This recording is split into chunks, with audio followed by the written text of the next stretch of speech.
Good morning, everyone. Today, we need to talk more about this Bob Woodward story. The Democrats are going all in on this, trying to say, look, Donald Trump completely botched the coronavirus response, and had his rhetoric been different in early February, lives would have been saved. And now there's 200,000 dead Americans, and this is all Donald Trump's fault because he said the wrong things in early February. He was withholding information from the American people that would have saved lives. This is the claim that the Democrats are making. So what exactly did Donald Trump say to Bob Woodward in early February? So on February 7th, this is a direct quote. This is what Donald Trump said. He said, "You just breathe the air and that's how it's passed." And that's a very tricky one. That's a very delicate one. It's also more deadly than even your strenuous flu. This is deadly stuff.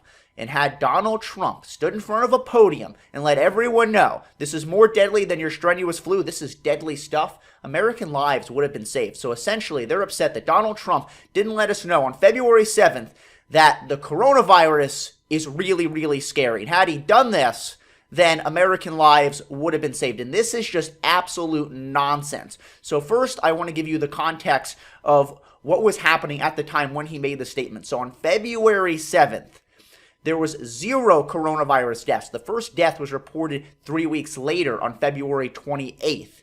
And the only thing we know, even today, even 7 months later, now in almost mid-September, the only way we know to slow the spread of the coronavirus is through lockdown mitigation efforts. So please explain to me how you think anyone would agree to staying home from work, to closing down their business, to not going to school on February 7th, when there were 0 deaths.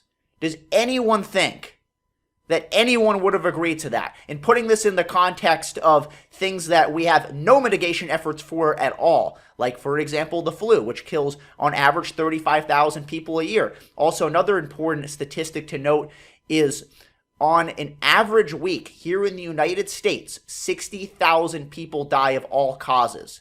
That's something that people don't like to take into account. 60,000 people die of all causes, and that's with 0 mitigation efforts. And no one thinks about not going to school, not going to work, closing down their business because of any people that die of the flu, or of any people that die of pretty much all these causes which kill 60,000 people a week. So to think that anyone would agree to make any changes to their life when there's 0 coronavirus deaths is absolute nonsense.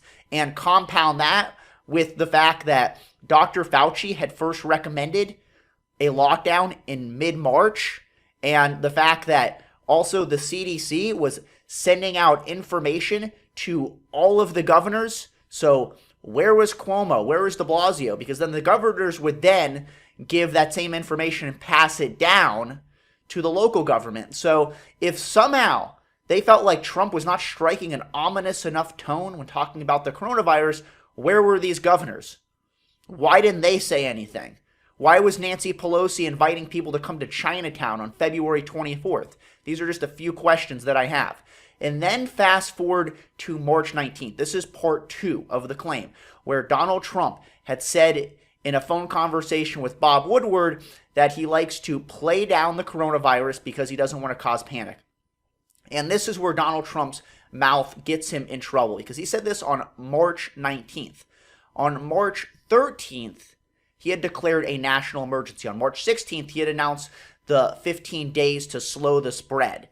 So does that sound like someone that is playing down the virus? He's not doing a very good job of playing down the virus by declaring a national emergency. I think, this is just a hunch, I think people thought, oh my God, this is probably a really scary virus, probably more deadly than the flu, when Donald Trump did things like declare a national emergency, like when Donald Trump said things like, you should close down your business, stay home, and not go to school. I think this would just be an indication to the public that maybe the virus was really, really scary. So once again, with the exception of just locking down earlier, which I don't know if this is the claim that the media is making, that if Donald Trump used or struck a more ominous tone early, that somehow we would have been locked down earlier, in spite of his top health expert not recommending a lockdown till mid-March. So were people suggesting that Donald Trump should have locked down earlier than his top health expert recommended?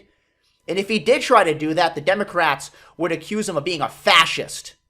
So it was like a no-win situation.